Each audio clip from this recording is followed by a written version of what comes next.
Contrafuturo, un podcast comprometido con el análisis del presente y la búsqueda de alternativas sostenibles para otro futuro posible.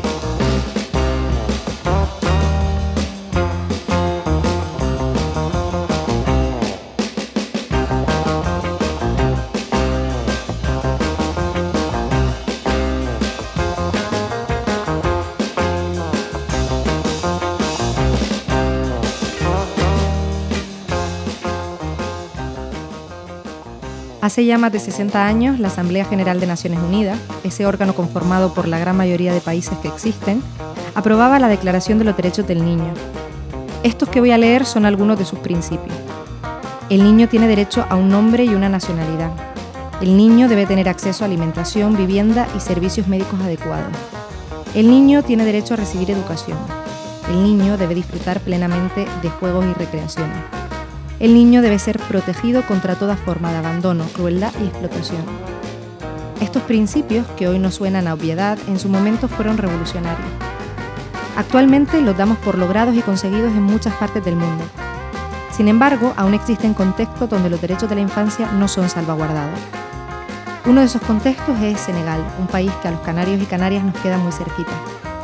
Allí existe un entramado social, religioso y en parte institucional que condena a miles de niños y niñas a vivir alejados de su familia, en régimen de semiesclavitud y casi sin identidad propia. Esta situación ha permanecido durante años invisible frente a ojos de instituciones y medios de otras partes del mundo, pero hoy, gracias en gran parte al trabajo de la Fundación Farrá, empieza a penetrar en escuelas y medios de comunicación en Canarias. Hoy en Contrafutura hablamos de derechos de la infancia.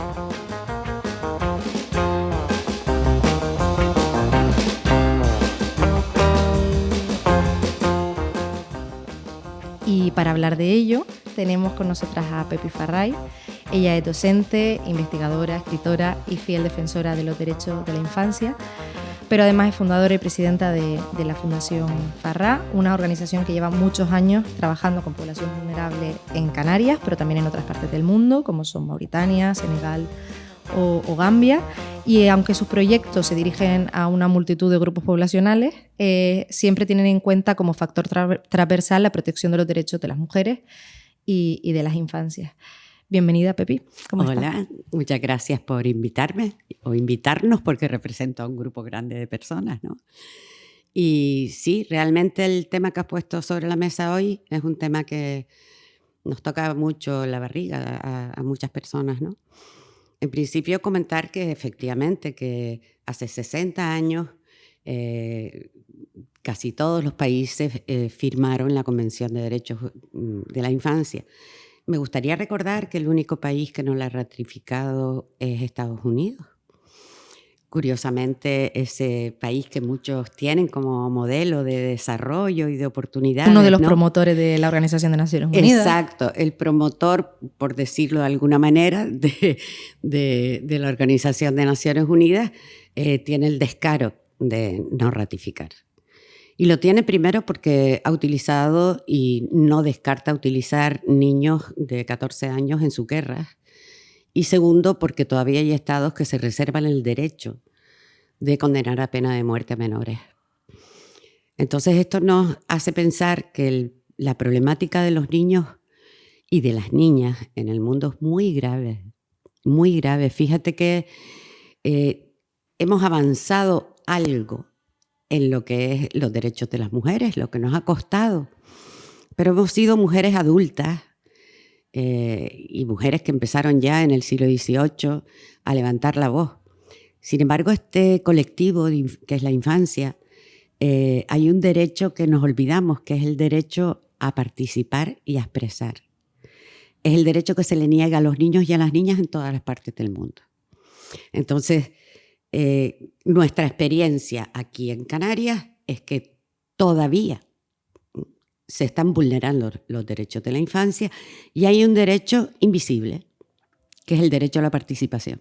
Claro, precisamente me gustaría que habláramos un poquito de cuál ha sido el recorrido de Farrá, porque ustedes, aunque es verdad que son muy conocidas por el trabajo que hacen en el sur global, en estos países que he mencionado, también son muy conocidas por el trabajo que hacen aquí, hacen intervención directa en barrios considerados en situación vulnerable, en situación de riesgo de exclusión social. ¿cuál es el trabajo que se hace allí con la población en general, pero con las infancias en particular, para empoderarles y para salvaguardar sus derechos también aquí en Canarias? Que parece que solamente tenemos que trabajar con el sur, ¿no? Que parece que aquí no hay vulneración de derechos. Nosotros empezamos desde el inicio de la constitución de la fundación dándole prioridad a la infancia. O sea, el colectivo prioritario es infancia porque precisamente es el colectivo que no tiene voz. Y nuestro compromiso es poner voz. Poner voz, aparte de mejorar sus condiciones de vida, de asegurar su protección, su promoción, etc.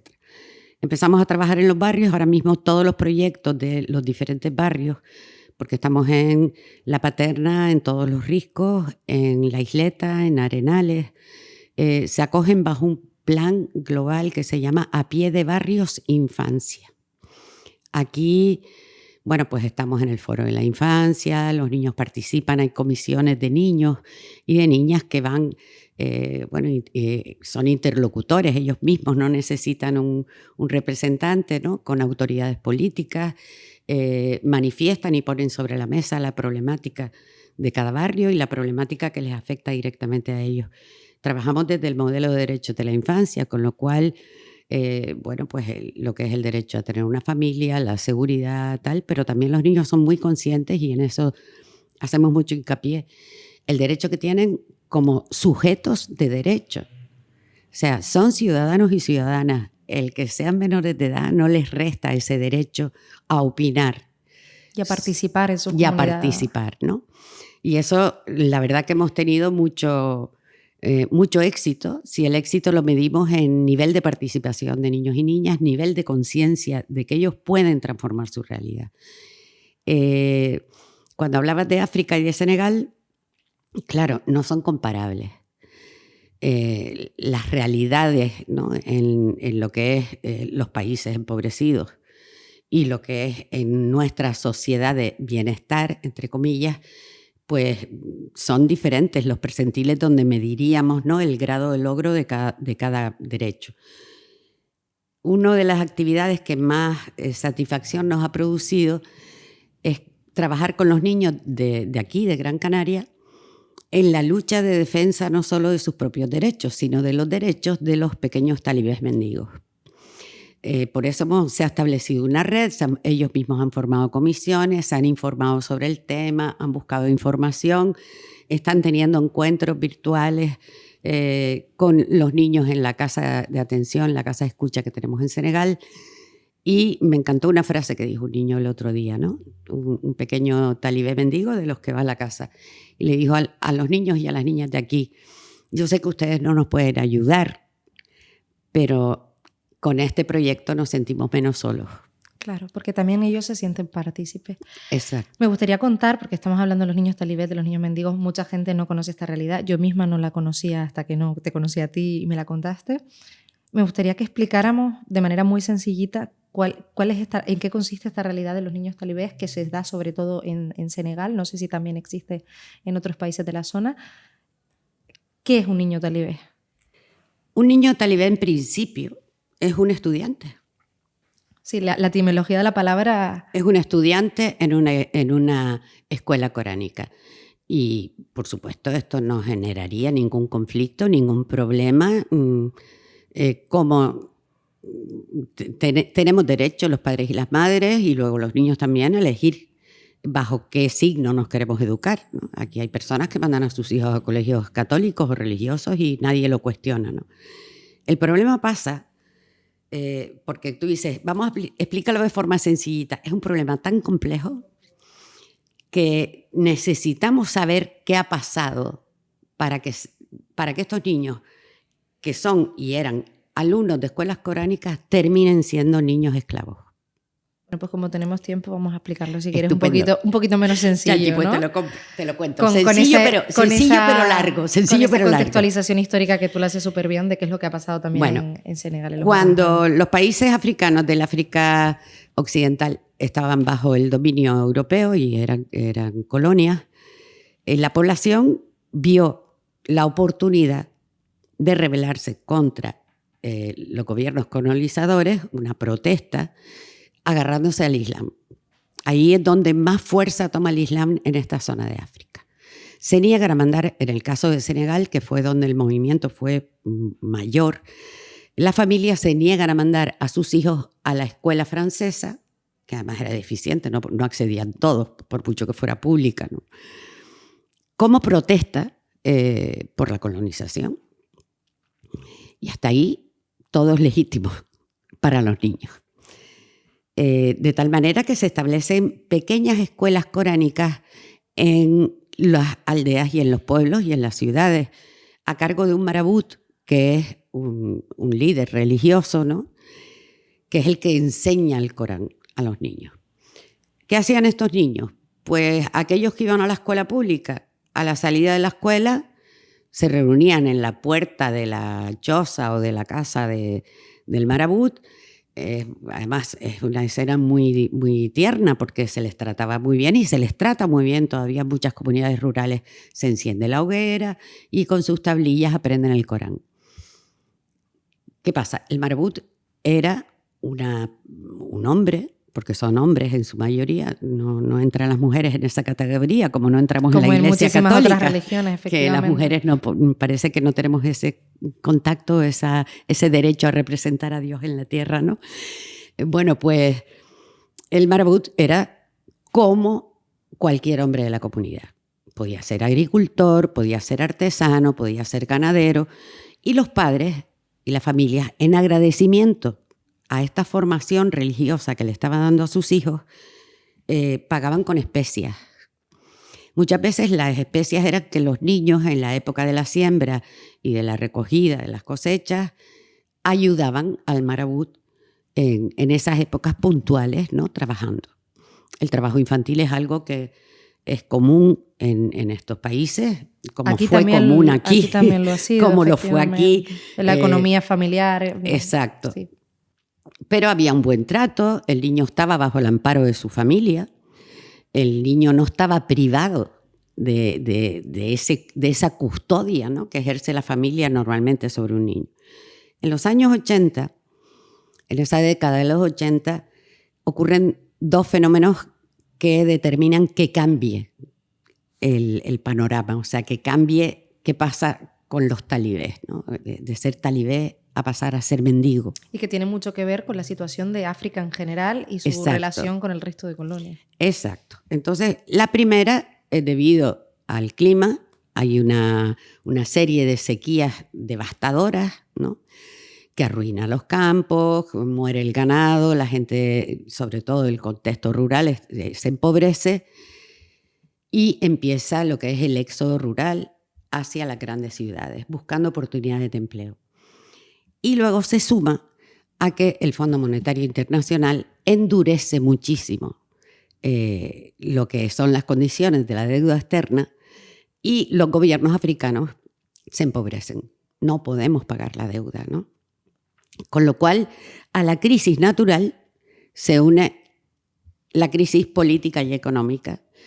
El gobierno ya no tiene medios para nutrir a las comunidades, a las regiones, etcétera, etcétera, porque está ahorcado por las exigencias de la deuda y esto hace que se empobrezcan aún más.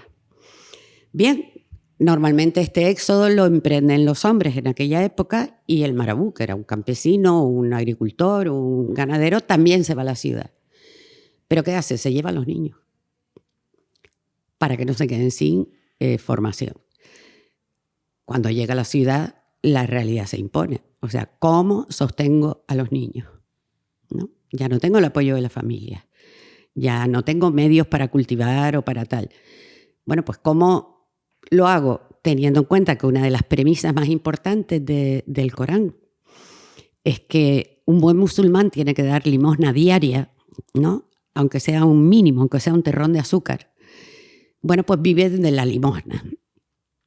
Pero esta situación, como todas las situaciones donde se produce una explotación, ¿no? Se pervierte.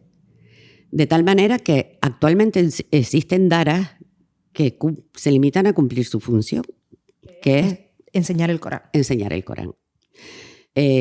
Yo distinguiría entre las daras externas y las daras internas, de internado. Las daras externas... donde, o sea, internado donde el niño vive. Es un internado. Entonces tenemos las daras externas, que son escuelas que están presentes en aldeas, en pueblos, en ciudades, y son mixtas, van niños y niñas. Niños y niñas que viven con su familia, van a la escuela y luego por la tarde, al atardecer, asisten a esta escuela y aprenden el Corán. Normalmente son las familias que tienen más recursos porque estas familias son las que mantienen la dara. Los niños no mendigan, ¿no? Y cuando están en contextos rurales no pagan con moneda, pero sí pagan con trabajo, con esfuerzo, con prebendas, con regalos al marabú, lo cual le permite al marabú, que también trabaja porque no está a tiempo completo, sostenerse a él y a su familia. ¿Qué ocurre con las daras internas de internado? Donde ahí ya solo entran niños. Y que son estas que se empiezan a generalizar sobre todo a partir de los 80, o sea, que Exacto. no son como originarias. No, esto no es cuando dice la gente, esto es tradición. Bueno, si consideras una tradición algo que surge en los 80 por unos motivos no culturales, ¿no? Son motivos económicos. Sino económicos, pues vale. Entonces la esclavitud en su época también fue tradición. Era tradición robar personas y traficar con personas, ¿no? Esto no responde a la tradición, ni siquiera responde a motivos religiosos. Aquí se configura lo que yo me atrevo a llamar una red de explotación infantil muy bien organizada, blindada, ¿no? Que sostiene a miles de niños, y cuando hablo de miles, las estadísticas, el último estudio que hubo fue en el 2011, estamos en el 2023, se estimaban 50.000 niños solo en Dakar, solo en la capital. Hoy no me atrevo a decir la cifra, pero si fuera un poco osada diría que más de 100.000 niños transitan en unas condiciones terribles de esclavitud, de no me explotación. parecería una locura de cifra, porque sí. Si 50.000 en Dakar en 2011 probablemente haya ido a más. Y es que, vale, sí, Dakar es una macro ciudad, pero hay otras ciudades también muy grandes. Muy grandes. Por ejemplo, en Bur, donde ustedes mismos tienen también proyectos al respecto. Y es que Senegal es enorme, o sea que, sí. Y además la tasa de natalidad también es muy alta, que supongo que esto también influirá. Claro, con que las familias no puedan mantener el crecimiento. La pobreza lo que genera, unida al crecimiento desmedido, es esto. O sea, no podemos sostener a nuestros niños. Y aparte de no poder sostenerlos, la mayoría de los padres piensan que los niños van a recibir una educación de calidad, van a aprender el Corán y por lo tanto se van a convertir en hombres sabios, ¿no? Porque alguien que sabe el Corán es alguien respetado, alguien que tiene un valor social. Y la realidad lo que dice es que el niño no aprende el Corán. Claro, la realidad entonces de estos niños que viven en estas tareas internas, que sobre todo es en las ciudades, es que salen de su casa, de su pueblo natal o de sus aldeas natales. ¿Con qué edad más o menos estamos hablando? 4 años. Mi experiencia, que llevo muchos años con ellos, es que ya los veo muy pequeños. O sea, dicen, se estima que tienen 4 años, pero hay niños muy pequeñitos, como con 3 años, el lenguaje todavía no lo ha adquirido. Y la problemática es terrible, porque mira, estos niños salen de su aldea. Muchas veces lo que hace el marabú es ir a la aldea, es como parroquia. O sea, yo digo, esta aldea siempre me manda a sus niños, este pueblo, esta ciudad siempre me manda a sus niños. ¿Qué ocurre? Los arrancas del contexto familiar y comunitario. O sea, los internados no son para niños de la misma de esa comunidad o esa ciudad, son para niños de otras regiones e incluso de otros países, porque se ha convertido en una problemática transfronteriza. Tenemos el problema, por ejemplo, en la casa de escucha que hemos creado, que muchísimos niños vienen de Gambia. A veces llegan niños que no se sabe cómo han llegado y que proceden de Guinea. ¿Y qué es? Que se establece esa red, se va extendiendo, y de hecho el fenómeno de los talibés se ve también ya en Gambia, se ve también en Mauritania, que nunca ha habido mendicidad de talibés. Y lo que vamos viendo con impotencia es que va increciendo el problema. Estos niños salen de su familia, pasan a cargo de un marabú y viven en habitáculos, por llamarlo de alguna manera. Tienen unas condiciones de vida terroríficas, quiere decir, un solo cuarto en unas condiciones muy precarias, a veces sin techo, con una tela, con una chapa uralita, sin puerta, duermen sobre la tierra, 100 niños unos encima de otros, ¿no? Y para comprender el fenómeno, cada Dara tiene un Magudara. Es un alumno que se hace mayor y cuando cumple los 16 años o 18 años, que ya tiene que abandonar la Dara, lo dejan por meritocracia. O sea, eres el mejor y te quedas a cargo de los más pequeños que van llegando. El marabú normalmente no vive en la Dara, tiene que ser un marabú muy pobre para que comparta la Dara, que es la escuela coránica, el sitio donde viven con los niños. En esas condiciones tan miserables, no tienen estamos retrete. hablando de niños en una situación de abandono. Ya no solamente es explotación, sino también abandono. Estamos hablando de niños que viven muchas veces sin supervisión de adulto durante... Nada, bajo a cargo de un niño de 16 o 18 años que normalmente, a ser el mejor alumno, tiene unos niveles de violencia altísimos aprendidos y una fuerza que no tiene el marabú viejo, con lo cual nos vemos continuamente con niños pues con la mandíbula destrozada de un piñazo, con la espalda absolutamente descarnada porque le han dado latigazos con cables de la luz, con fracturas abiertas porque hemos forzado su brazo. Bueno, tú estuviste allí y viste algo. Sí, efectivamente. Y realmente si el infierno existe, es eso. Es lo que están viviendo los niños. Y el día a día de un niño talibé, ya hemos dicho que son arrancados prácticamente de sus familias y sus comunidades siendo muy, muy pequeñitos, llegan a una gran ciudad sin supervisión o con la poca supervisión de una persona muy violenta. Estamos hablando de niños que no están escolarizados, que no reciben casi atención médica. ¿Cuál es el día a día? O sea, ese niño se levanta y ¿qué es lo que hace durante todo el día? Ese niño se levanta y sale a la calle sin saber el idioma local. Porque esta es otra, hay que ser consciente de que hay muchos idiomas. No dialectos, idiomas propios que no tienen nada en común. Por ejemplo, Oremburg, que es un contexto donde predomina la etnia Wolof y se habla el Wolof, hay niños que vienen y lo que hablan es pular o serer, con lo cual no entienden nada, ni se pueden comunicar. No hablan francés, que es el idioma oficial y que no habla toda la población, pero que suele hablar pues, las instituciones públicas, como puede ser servicios sociales o la policía o en el hospital, personas con un nivel ya de formación. No sabe dónde está. En el mapa, no sabe dónde está. No tiene referencias para orientarse. No tiene referencias afectivas. Se produce un fenómeno que en psicoanálisis se llama la autoridad, que es que aprenden que sin el otro no pueden vivir. Entonces, yo siempre los comparo con esas ballenas que están formadas por muchos pececitos, ¿no? Si se desintegra y cada pececito va por su lado, desaparece la ballena. Y estos niños forman enormes ballenas, ¿no? Suelen ser grupos de 5, de 10, donde los mayores, sin tener ningún vínculo ni de amistad, ni de vecindad, ni nada, se ocupan de los más pequeños. Y gracias a eso sobrevive el grupo. Y gracias a esos grupos sobrevive la ballena, ¿no?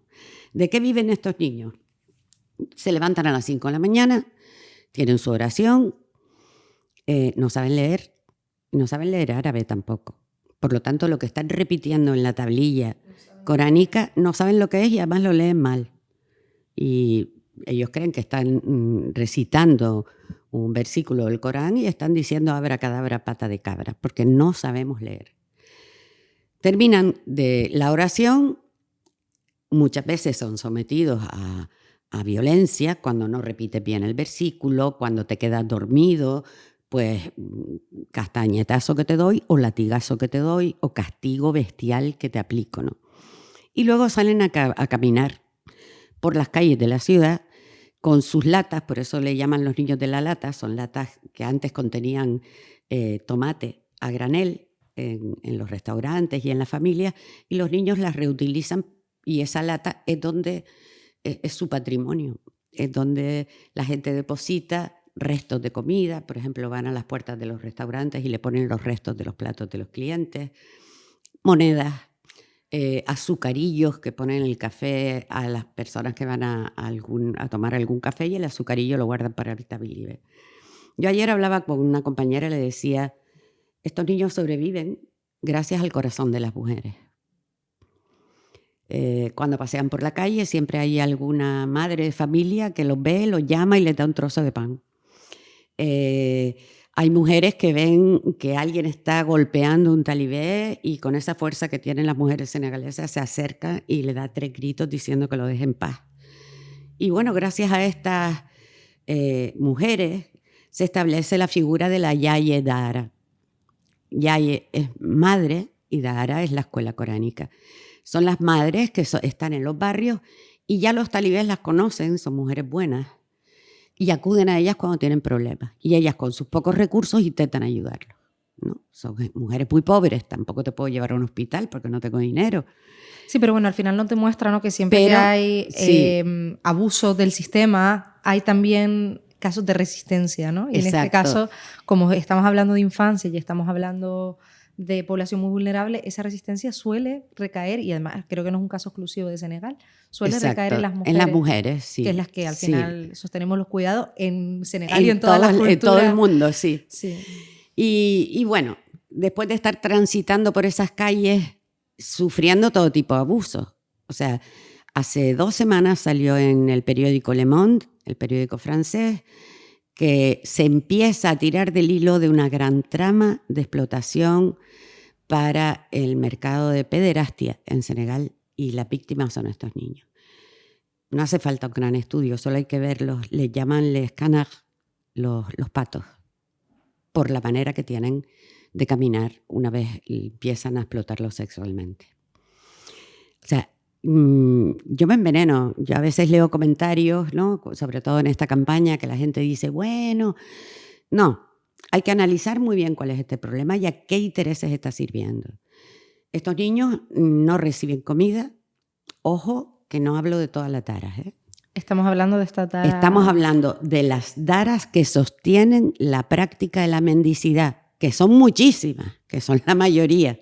Sí, de hecho, invitamos a la gente que nos escucha que si alguna vez va a Senegal y visita grandes ciudades, lo van a ver. Simplemente ahora sabrán leerlo, ¿no? Porque a veces piensas que a lo mejor pues forman parte de una familia o que son huérfanos. También está muy entendida el discurso de que son niños huérfanos. Sí, incluso hay ONGs que los venden como huérfanos, ¿no? Y no son huérfanos. Han salido de sus familias para entrar en una red de explotación. Entonces, hasta ahora los niños han sido invisibles para todo el mundo. Incluso los turistas van y dicen, al principio les hace gracia, se sacan la foto y luego ya les molestan. Pero no nos cuestionamos qué está pasando.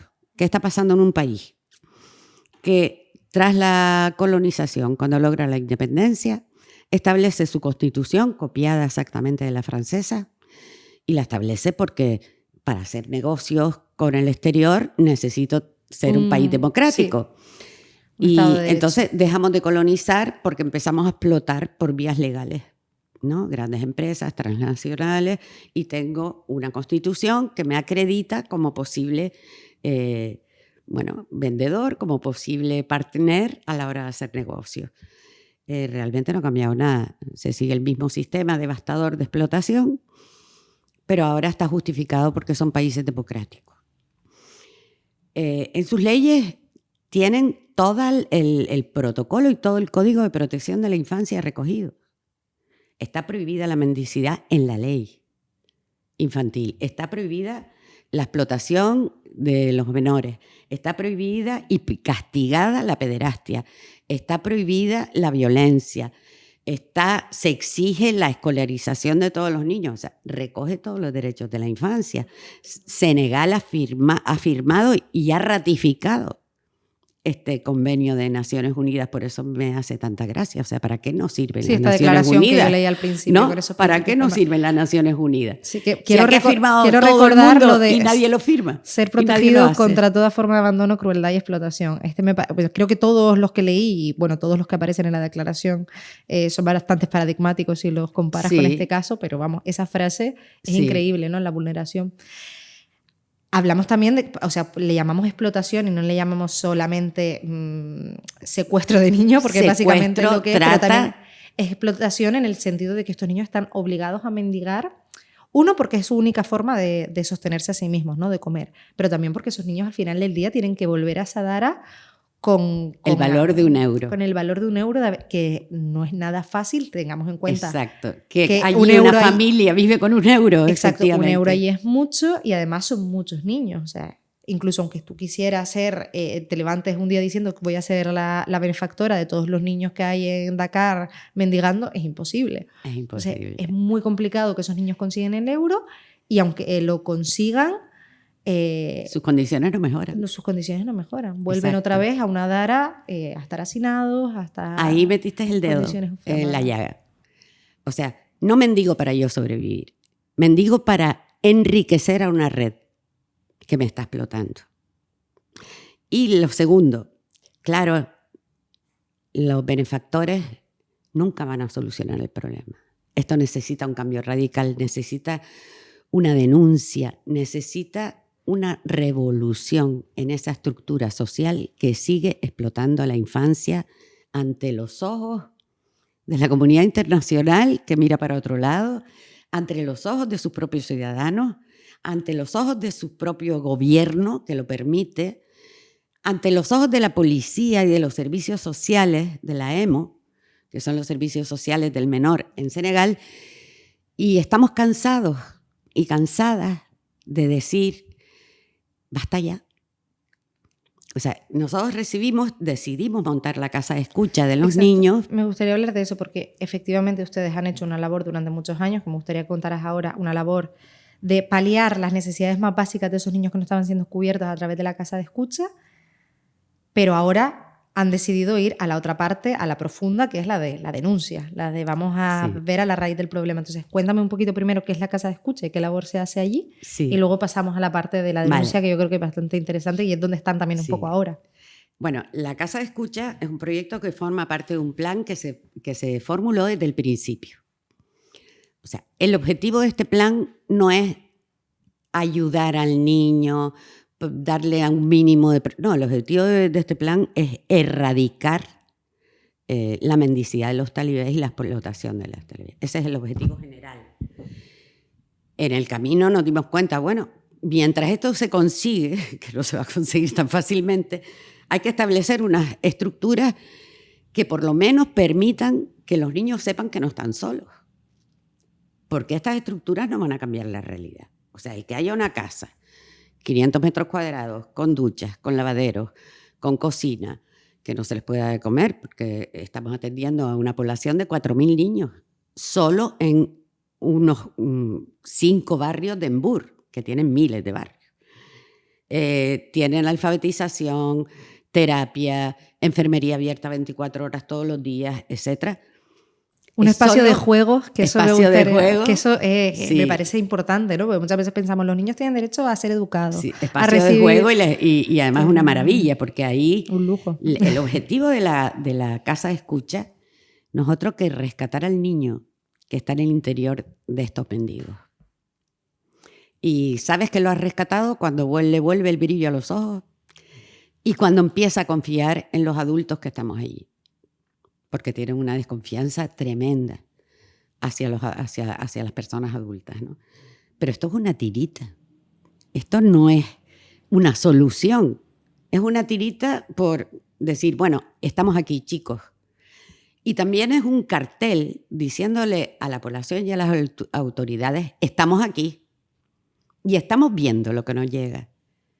Que nos llegan niños maltratados, golpeados, violados, enfermos. O sea, en nuestro estudio, si tú ves el tipo de la patología, ¿no? La tipología de las enfermedades, dermatitis de todo tipo, tiña, sarna, piojos sexuales, o sea, ladillas, lombrices, la larva migran, que es una larva que se mete en medio de la piel y se va extendiendo por el cuerpo hasta que llega a los órganos por dormir en el suelo y en contactos húmedos. Y de ahí a la bronquitis, neumonía, niños que no tienen muchos la vacunación, la cartilla de vacunación, porque su marabú no se responsabiliza. Hay algunos que sí, que acuden a las campañas y hay otros que no, con lo cual mueren de sarampión, de meningitis, etcétera, etcétera.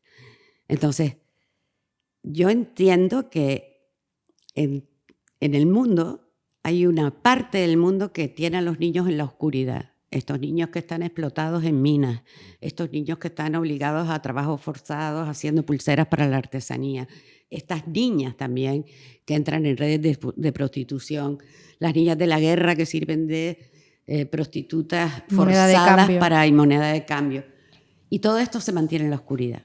Claro, hay que decir eso, ¿no? Que estamos aquí trayendo un ejemplo, que es el ejemplo de Senegal y del caso de los niños talibés, pero si nos vamos a muchos países del sur global, incluso no solo del sur global, sino nos vamos a muchas zonas y muchos espacios de dentro del norte, porque hay sures en los nortes, ¿no? Exacto. Nos vamos a encontrar... ¿Qué pasa aquí con niñas que están en residencias de acogida y terminan metidas en tramas de explotación sexual?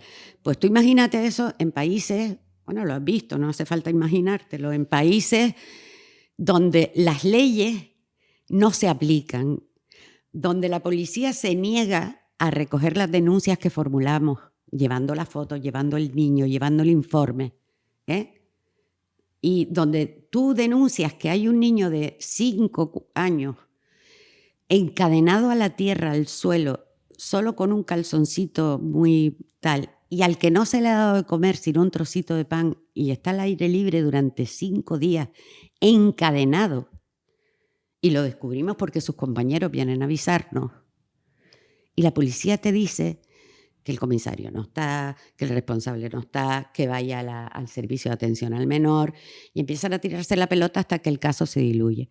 Lo trágico de los talibés es que además son asesinados. Y todavía ningún marabú ha ido a juicio. Claro, porque allí esa es otra, ¿no? Los líderes religiosos, los marabúes, son bastante intocables. Son intocables porque son los representantes religiosos y realmente todos responden a lo que es el marabú de Touba, que sería como el Papa en Europa.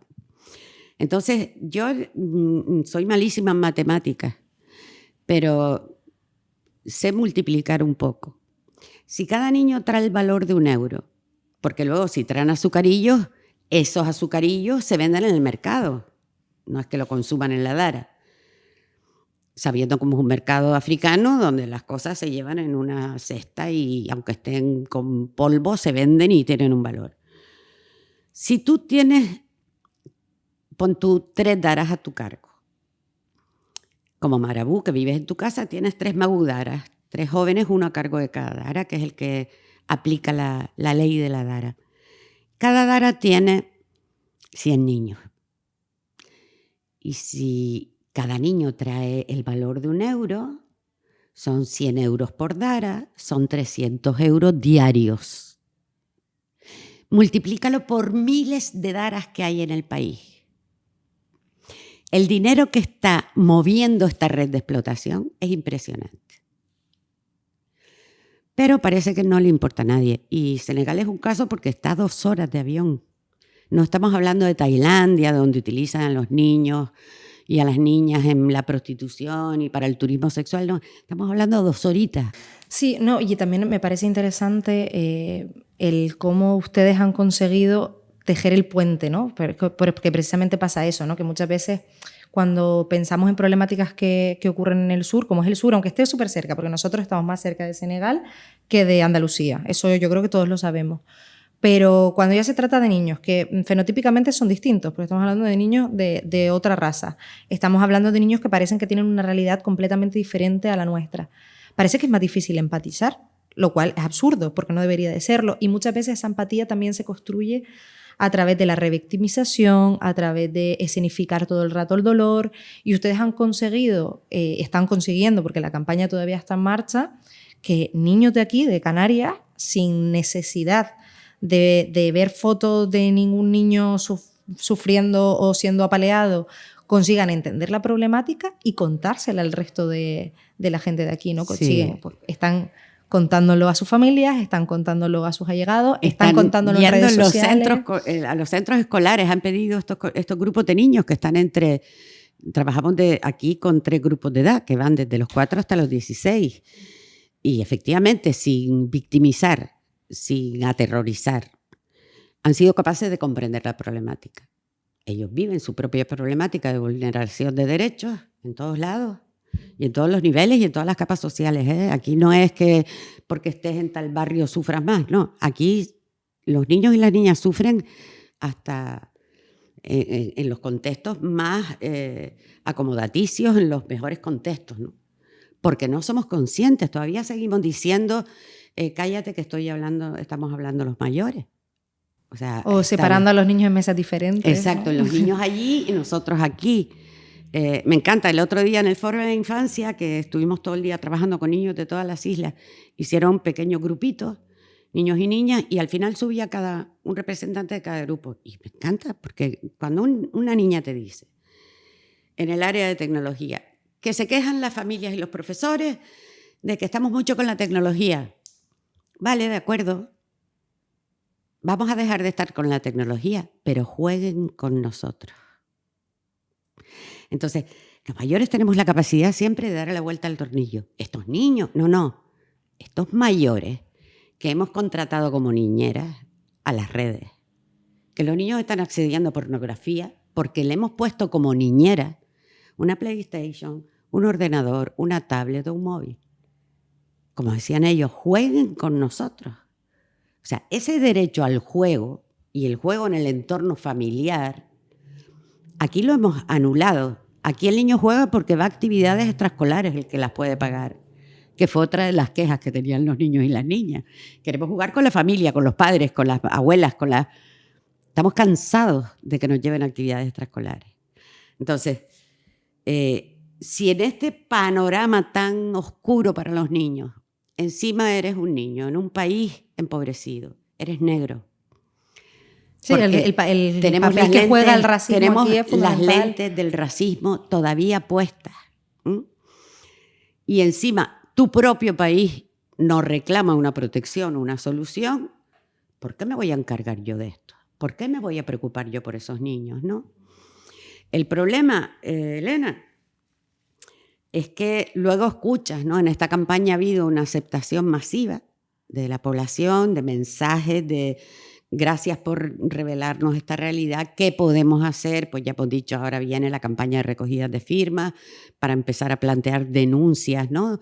Claro, hay que decir que en problemáticas del sur global, para lo bueno y para lo malo, los países del norte y las poblaciones del norte tenemos mucha capacidad de maniobra. Es decir, si nosotros como ciudadanía le pedimos a nuestro gobierno que se pronuncien en contra de este tipo de prácticas, pues es una herramienta para que ellos a su vez presionen a los gobiernos de estos países. Claro. Pues no me hago un acuerdo comercial contigo, no voy a tal puerto, no coloco mi empresa ahí. Exacto. Porque trabajas con... Te hago un boicot. Igual que le hago un boicot, yo qué sé, la última guerra, a Rusia. Porque invade Ucrania, por una guerra, por una invasión.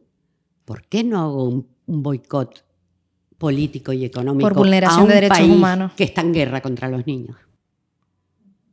Entonces, es tan difícil esta hipocresía en la que vivimos, porque luego tú dices, sí, nuestra obligación es denunciar, es nuestra obligación, porque en un mundo global lo que le ocurre a un ser humano te afecta a ti, es tu hermano de viaje o tu hermana de viaje.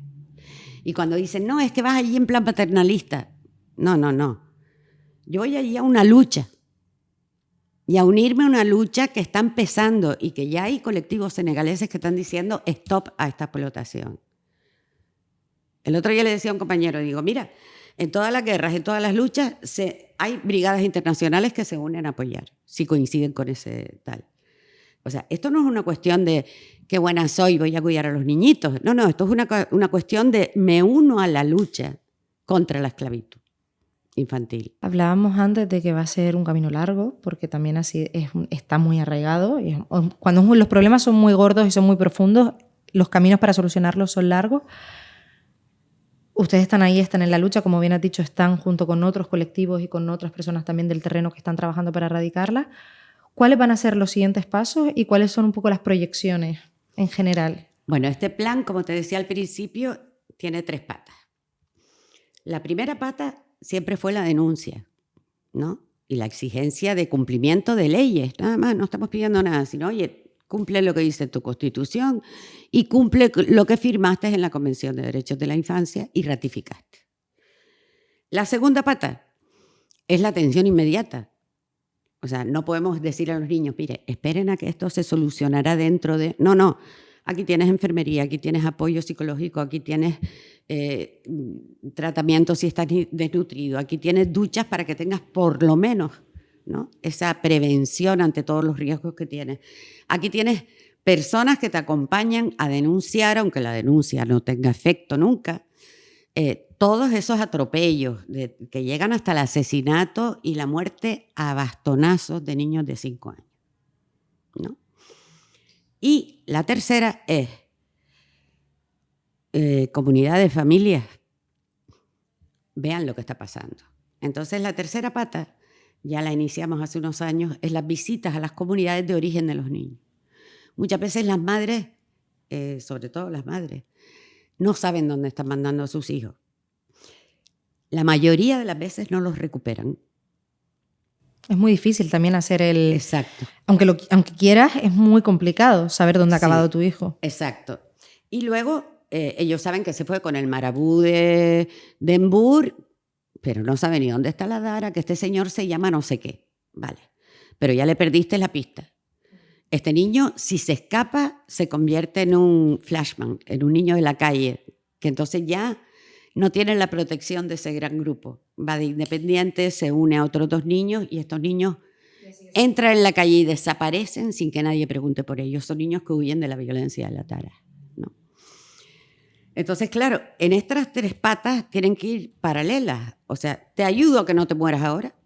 Estoy denunciando lo que ocurre. Y mientras más nos unamos a esta denuncia y empecemos a mandar cartas y exijamos a nuestros propios gobiernos que exijan a estos gobiernos que pongan en marcha sus leyes y que las apliquen, ¿no? Y a la vez formando y darle alternativas a las familias.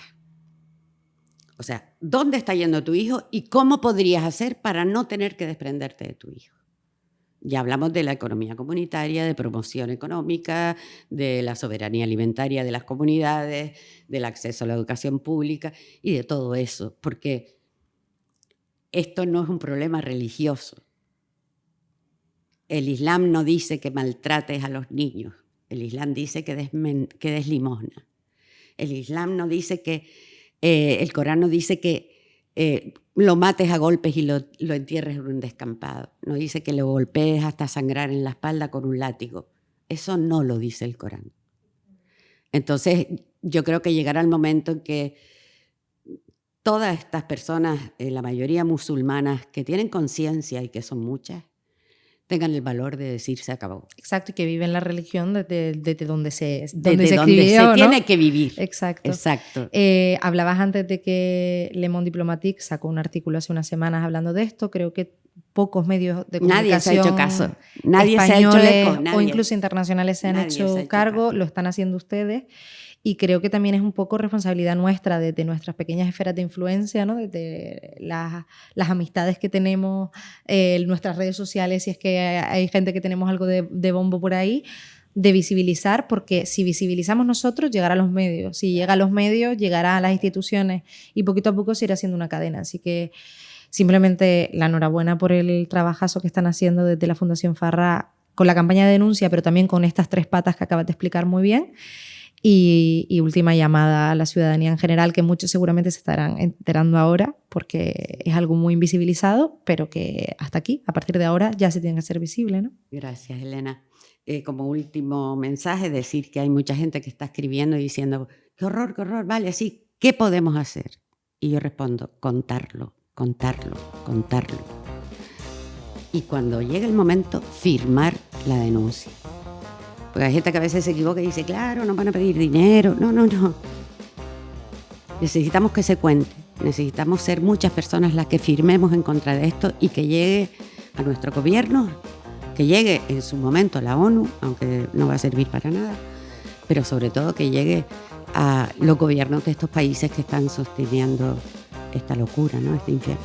Pues con este mensaje nos quedamos. Muchísimas gracias. Gracias a ti.